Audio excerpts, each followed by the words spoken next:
고린도후서 5장.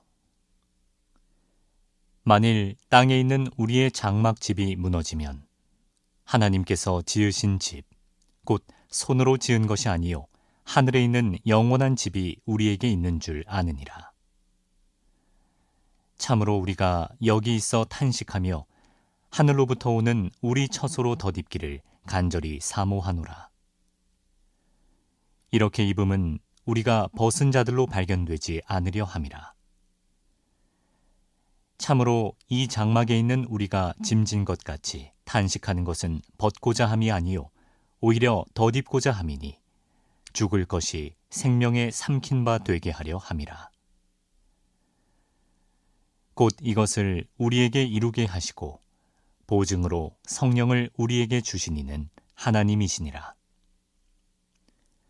그러므로 우리가 항상 담대하여 몸으로 있을 때에는 주와 따로 있는 줄을 아노니 이는 우리가 믿음으로 행하고 보는 것으로 행하지 아니함이로라. 우리가 담대하여 원하는 바는 차라리 몸을 떠나 주와 함께 있는 그것이라. 그런즉 우리는 몸으로 있든지 떠나든지 주를 기쁘시게 하는 자가 되기를 힘쓰노라. 이는 우리가 다 반드시 그리스도의 심판대 앞에 나타나게 되어 각각 선악간에 그 몸으로 행한 것을 따라 받으려 함이라. 우리는 주의 두려우심을 알므로 사람들을 권면하거니와 우리가 하나님 앞에 알리어졌으니 또 너희의 양심에도 알리어지기를 바라노라. 우리가 다시 너희에게 자천하는 것이 아니요 오직 우리로 말미암아 자랑할 기회를 너희에게 주어 마음으로 하지 않고 외모로 자랑하는 자들에게 대답하게 하려 하는 것이라. 우리가 만일 미쳤어도 하나님을 위한 것이요 정신이 온전하여도 너희를 위한 것이니 그리스도의 사랑이 우리를 강권하시는도다. 우리가 생각하건대 한 사람이 모든 사람을 대신하여 죽었은즉 모든 사람이 죽은 것이라. 그가 모든 사람을 대신하여 죽으심은 살아있는 자들로 하여금 다시는 그들 자신을 위하여 살지 않고 오직 그들을 대신하여 죽었다가 다시 살아나신 이를 위하여 살게 하려 함이라. 그러므로 우리가 이제부터는 어떤 사람도 육신을 따라 알지 아니하노라. 비록 우리가 그리스도도 육신을 따라 알았으나 이제부터는 그같이 알지 아니하노라. 그런즉 누구든지 그리스도 안에 있으면 새로운 피조물이라. 이전 것은 지나갔으니 보라 새 것이 되었도다. 모든 것이 하나님께로서 났으며 그가 그리스도로 말미암아 우리를 자기와 화목하게 하시고 또 우리에게 화목하게 하는 직분을 주셨으니 곧 하나님께서 그리스도 안에 계시사 세상을 자기와 화목하게 하시며 그들의 죄를 그들에게 돌리지 아니하시고 화목하게 하는 말씀을 우리에게 부탁하셨느니라. 그러므로 우리가 그리스도를 대신하여 사신이 되어 하나님이 우리를 통하여 너희를 권면하시는 것 같이 그리스도를 대신하여 간청하노니 너희는 하나님과 화목하라. 하나님이 죄를 알지도 못하신 이를 우리를 대신하여 죄로 삼으신 것은 우리로 하여금 그 안에서 하나님의 의가 되게 하려 하심이라. 오늘은 하나님과 화목하면 화목해 하는 자로 살 수 있습니다 라는 제목으로 함께 말씀을 나누고자 합니다. 예수 그리스도의 십자가 또 그 좌편의 강도들은 우리에게 말하고 있습니다. 예수님은 우편 강도와 같은 죄인들 가운데 오셨고 우리와 함께 하시는 하나님이라고 말합니다. 예수 그리스도의 십자가는 말합니다. 예수 그리스도를 중심으로 우편 강도는 주님과 함께 영원히 낙원에 거하는 그러한 길을 걸어갔다면 좌편 강도는 주님을 외면하고 영원한 지옥으로 떨어졌다는 이 두 가지 길, 예수님을 중심으로 두 가지의 길이 있음도 말해주고 있습니다.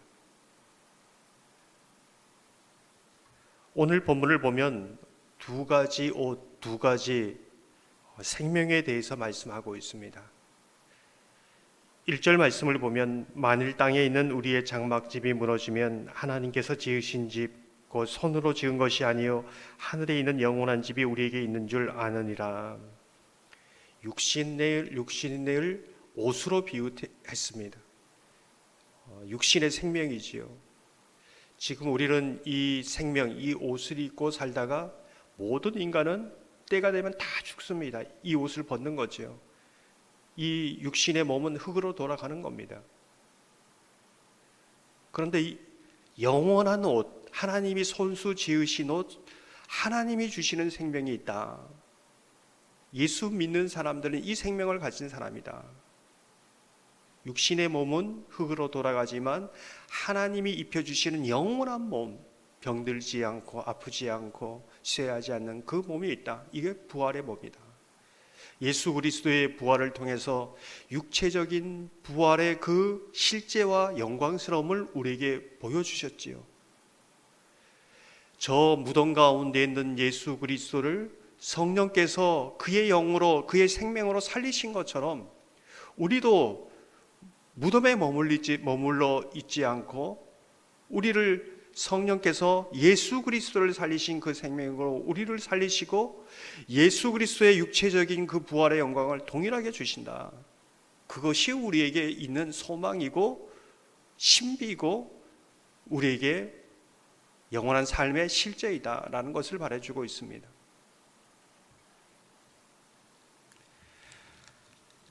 이렇게 성령께서 주신 영원한 생명, 영원한 집에 대한 소망을 가진 사람들은 어떤 삶을 사는가?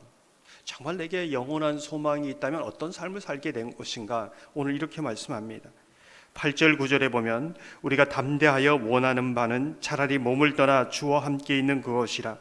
그런즉 우리는 몸으로 있든지 떠나든지 주를 기쁘시게 하는 자가 되기를 힘쓰노라. 차라리 몸을 떠나 주와 함께 있는 소망을 가지고 있습니다.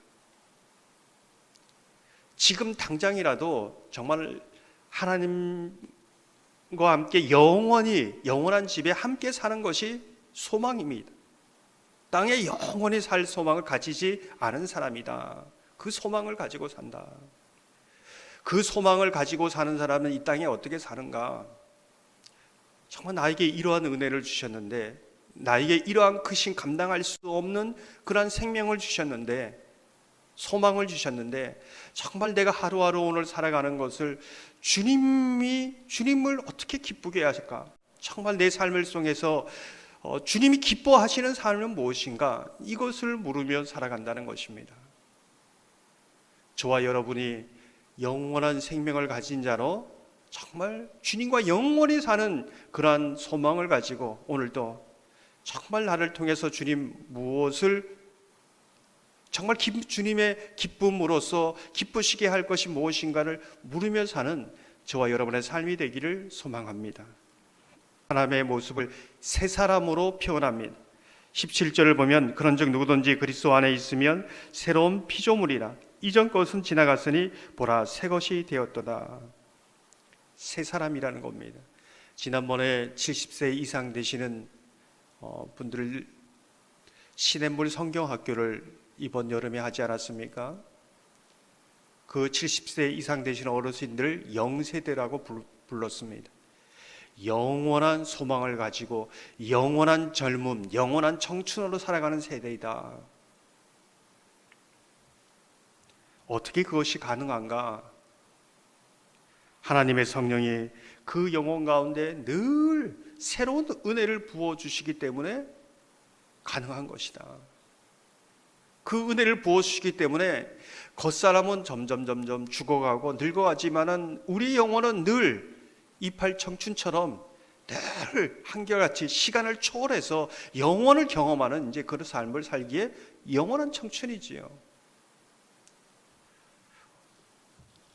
어제 아마 읽으셨을 겁니다. 고린도후서 4장 16절을 보면 그러므로 우리가 낙심하지 않으니 우리의 겉사람은 낡아지나 우리의 속사람은 날로 새로워지도다. 주일에도 말씀드렸던 것처럼 새 사람으로 살아가는 주를 기쁘시게 하는 그 마지막 목적지 오늘 5장 후반부에 얘기합니다. 하나님과 화목하는 삶, 정말 하나님과 화해하는 그 삶을 통해서 우리의 삶을 통하여 화목해하는 그러한 직책, 화목해하는 그 사명을 감당하는 사람으로 살아가는 것이 주를 기쁘시게 하는 삶이요, 영원한 생명을 가진 사람의 삶이요, 새 사람으로 살아가는 그러한 삶의 모습이다. 이렇게 말씀하고 있는 것이지요. 19절을 보면 곧 하나님께서 그리스도 안에 계시사 세상을 자기와 화목하게 하시며 그들의 죄를 그들에게 돌리지 아니하시고 화목하게 하는 말씀을 우리에게 부탁하셨느니라. 저와 여러분이 하나님과 화목하고 하나님과 온전히 화목함으로 화목해 하는 그러한 은혜가 또 이 땅을 살아갈 동안 이 직분을 부탁하신 직분을 감당하는 저와 여러분의 삶이 되기를 주님의 이름으로 축원합니다.